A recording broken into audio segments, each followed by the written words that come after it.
Welcome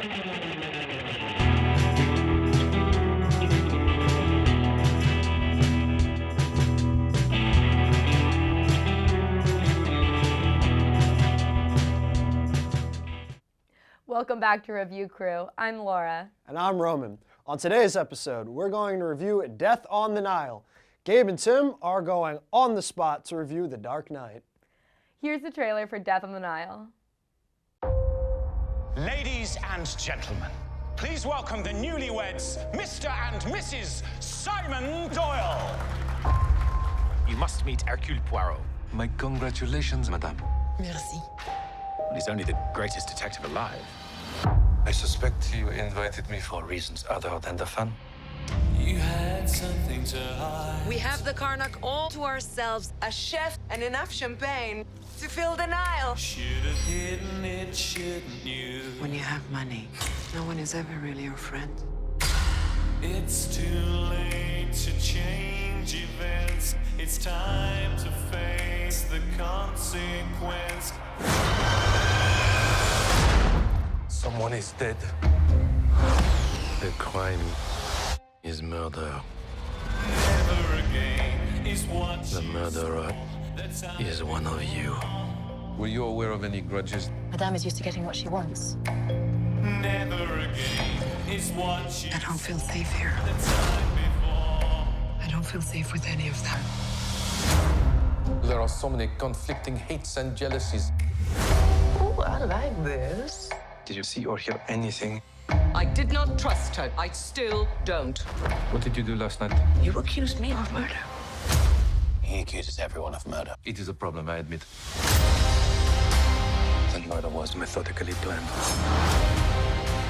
Find who did this. You are mad. Can I not trust you? What do you want me to say? Someone else is dead. You lie in my face! Lock the doors! The murderer is here. And will stay here.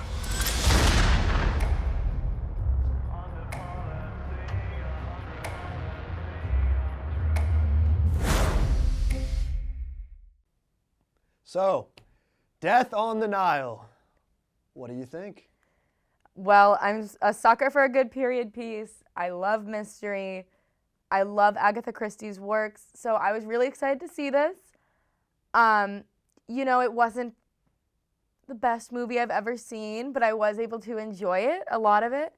I won't give any spoilers yet, but I always say, if it's a mystery, the biggest thing that I'm looking for is that the detective is ahead of me. I did guess it about, I'd say, halfway through the movie, but they were ahead of me for a lot of it, so that did keep me on my toes there. What about you? I like that a lot. Like, I want to make sure the detective is ahead of me. I've never heard that, but I'm going to use that. Yeah, so this is going to be a positive review. Nice bounce back from Uncharted, but not like a glowing review. You know, this is a good movie. It was entertaining, but as far as mystery movies go, I've seen things that had me more gripped, like more on the edge of my seat, more like, oh my God, what's going to happen? There were definitely times in this movie where you could see the direction or you could easily rule things out. And I think that's the biggest thing that you have with a mystery. But hey, there is death, there is a Nile, the Nile, and there's denial. So we have all the things that the title promised here. Now, what do you want to get into first about the specifics of how and why? We feel pretty much the same about this movie. Yeah, so one thing that really bothered me starting off about this movie was their use of CGI. I find a lot of times now, my problem with a lot of movies that have been coming out is they just toss everything in there just to show off their tricks.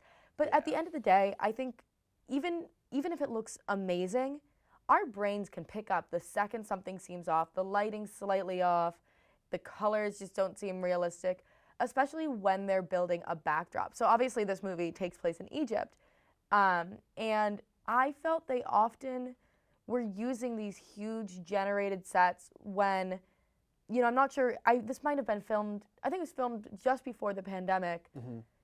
I would have rather had them travel and get some realistic looking shots. It would have cost more, but I think it looks so much better than these computer graphics. Yeah, I completely agree. Like the first sort of half of the movie, the first act of the movie, there is so much stuff that like the location is massively important, and then it's not real, and it doesn't. There's just a little bit of a disconnect that you feel, and there are, like you said, there are some CGI scenes in here. There's a random scene of a snake trying to bite someone, and that, like, when that happened, everyone in the theater, I could, hear them like murmuring, like, "Hey, look, a CGI snake." Like, there's some stuff like that. Ultimately, though, what gets you to watch this movie is the mystery, and I want to talk about that. I want to talk about how we feel about that, how it was paced, and whether we could predict it. What were the most fun parts there? For me, one mystery is finally solved. I know how to say Gal Gadot's last name. That was the first thing I did after this movie. Look it up so I didn't butcher that. It's Gadot. It's not French, so you say the T. But here's where we're going to spoil things. She gets dead. She is the first death on the Nile. And I have to say, one of the people who did it, I totally saw coming, and the other was a bit of a surprise. How did you feel about that? Right, so definitely spoiler alerts here. Hard to talk about a mystery movie without revealing the mystery. Armie Hammer's character did turn out to be the murderer. And I have to say, I saw Armie Hammer, and with all his, everything that's come out about him, I thought, I don't trust you. I just immediately did not trust his character. I thought, this guy's got to be the murderer. Also, he plays the husband, and as we know, the husband always does it. So I was kind of watching out for it the entire time, but what I was trying to figure out is how he did it. Right. Because obviously he's shot in the leg, and we assume that there's 2 bullets fired using this one gun, but after he's shot in the leg by Jackie, Jackie's taken away, he's taken away. Neither of them, in theory, could have done it. And when I watch mystery movies, I'm the person that I am glued to the screen. I'm watching for every throwaway line, because that's the clue in there. And so I knew that the missing red paint would have something to do with the reveal. And it wasn't until they were interrogating some of the other characters that it finally clicked what the red paint was used for to fake the hole in the leg. Did you ever guess it at any point? Did they ever have you? So I somehow managed to go like this long without hearing about Armie Hammer being accused of eating people. Like, I don't know how like that one evaded me, but so I didn't have that sneaking suspicion, but I did think that he might do it just on the basis of him being the least suspicious. Like, that's one my big complaint with this movie, and the mystery in it in particular, is that because we know it's a movie that's getting adapted for the screen, and we've seen the first one, Murder on the Orient Express, I think is the title, which is much better, I think. We know that they're gonna go for something grand. We know that like the whodunit, it's not just gonna be, it was one of those guys. Like, it's gonna be something bigger. It's gonna be a bigger twist. So throughout the movie, really anyone that Poirot's interrogating, like at that sort of like midway point, or that they're casting suspicion on in a certain type of way, you can basically just turn your brain off and be like, yeah, it's not gonna be them. Because it's gonna be something bigger.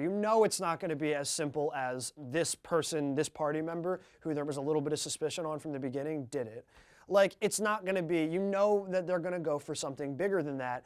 And I didn't see the exact ending coming, but I did, it was easy to be clued into about midway through.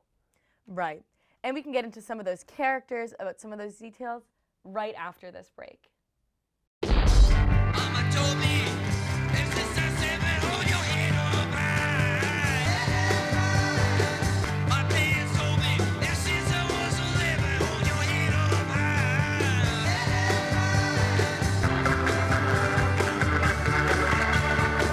Ever since I was a baby on my mama's knee.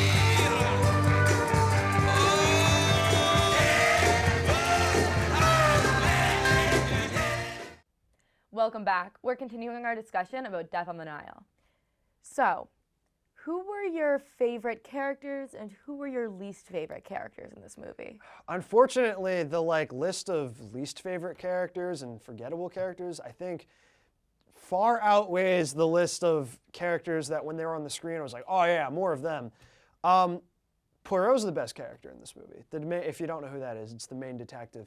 He is, by far, I think his screen time is the most compelling. There's not to say there aren't other good characters, but when he's on, I almost said stage, and we'll talk about that a little bit, how there's some stage, some like sort of stage acting elements in here. But when he's on camera, that's when I'm the most invested. And I get it that the actor who played him, Kenneth Branagh, he directed this movie, he wrote it, he had a big hand in it, so maybe he doesn't want to give himself too much time when there's an ensemble cast. But looking at what we had here, man, he's great. He steals the show and he has his lines. Like, he's the one character I want to spend like more time with. And some of the other characters are just very like forgettable. We have, this rich communist like person, this like charitable philanthropist, and they're just like not that interesting.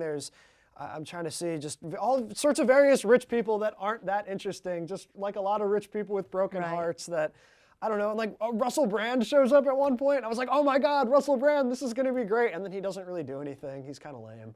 Right, it's tough with an ensemble piece because for a mystery, you need to have plenty of characters because you want to know there's plenty of people who it could be. I would say because the first murder doesn't take place until about halfway through this movie, I was hoping I would get a chance to get to know the characters a little bit better, but I did feel like a lot of it was very surface level. I love that we did get to know a little bit about Poirot at the beginning. We got a little flashback into his earlier life. We learned about his lost love and how he's still reeling from that. And later on, when his friend Book is killed, it's an emotional moment for him because he's killed during an interrogation. So the last interactions with his friend is him accusing him of stealing. I will say, too, Gal Gadot's character, she dies. I was kind of okay with it, as horrible as that sounds. I'm with you, though. She stole her friend's husband and then gaslit this girl, being like, I wish we were still friends. I would not be friends with her. This girl was stealing. Okay, eventually, her friend Jackie is part of the murder and does help kill her. So neither of them, I can't condone either of their actions, but Gal Gadot was kind of a jerk. And Gal Gadot's such a jerk in this movie. She's such a jerk. And I felt bad for Jackie until she went crazy. And, I mean, look, that's in the original Agatha Christie plot, I imagine. I haven't read it, unfortunately. But yes, Gal Gadot being a jerk, it makes me not feel very bad about the murdered person. And there's the other thing, you mentioned gaslighting. Poirot's whole strategy of solving mysteries is to gaslight, gatekeep girl boss, and it is fantastic. Like, he just walks in, and no one ever says the word gaslight, but people get, like, mad at him for doing it, which is, like, honestly, like, that's, like, one of the best, like, bits of humor that there is in this movie. Like, they walk in, and they're like, hey, you should, like, why are you doing this? And he's like, oh, yeah, that's, sorry, it's just how I operate. I don't know, like, I thought there was some good humor there. The humor in this movie is pretty good when they try it. But I think they shy away from it a little bit too much, to be honest. Right. I would have liked to see more funny moments. They did have a lot of, like, comedic capable actors. The girl from Sex Education plays, I forget her name, but she plays Jackie. Of course, her character is a bit more serious, but I think they could have played with the humor a bit more because it's kind of a campy setup between the use of CGI and the colors and the boat. And as we mentioned, there's kind of these theatrical elements of the staging. I think they could have leaned into the campiness of it all. What do you think? I agree. I think they definitely could have leaned into the campiness. There are moments in here that are very stylized. Like, one of the things I actually really liked about this movie is there's some really great camera shots, really great camera work, really good framing, blocking, all that stuff that you don't have to care about film to be able to notice it and it to, enhance your enjoyment of it. But they could have honestly overdid it even more, and I think that would have been cool. One thing we have to mention, one really weirdly, unintentionally hilarious part of this movie. In the very beginning, there was a dance scene that is so oddly and bizarrely sexual to the point that they're not dancing. They're just doing what they do. Yeah. And it's such an immersion breaker. Like at that point, I remember looking at the people to my right and left who I went with, and we were all just like, what is going on right now? And it goes on for so long on the screen. Right. They overdid it in a lot of ways. I wish they overdid it in more ways. This is one place where I wish they underdid it. The chemistry between these characters that are romantically involved at points seems very stiff and unromantic. And it really did, as you said, it broke my immersion. I'm watching it and I'm thinking, this is a movie taking place in 1937. And these people are doing things that I would cringe if I saw somebody doing at a dance floor in Syracuse. And there's a scene with Gal Gadot and Armie Hammer in a Egyptian temple, and their dialogue is just... it's uncomfortable. And it's like Michael Bay level. It's weird. Yeah, and I'm not sure how much of that was trying to reflect something that was in these books or trying to reflect these characters. But ultimately, I think because I really didn't feel any sort of chemistry between the actors, I couldn't even believe the audacity of their actions sometimes. That being said, I like this movie, and if I had to rate it, I'd probably give it like a 6.5 out of 10. And that to me is a positive review. Anything above 5 is positive for me. We're not going on a grade scale, and it's not like I give you a 6.5 out of 10 on your essay.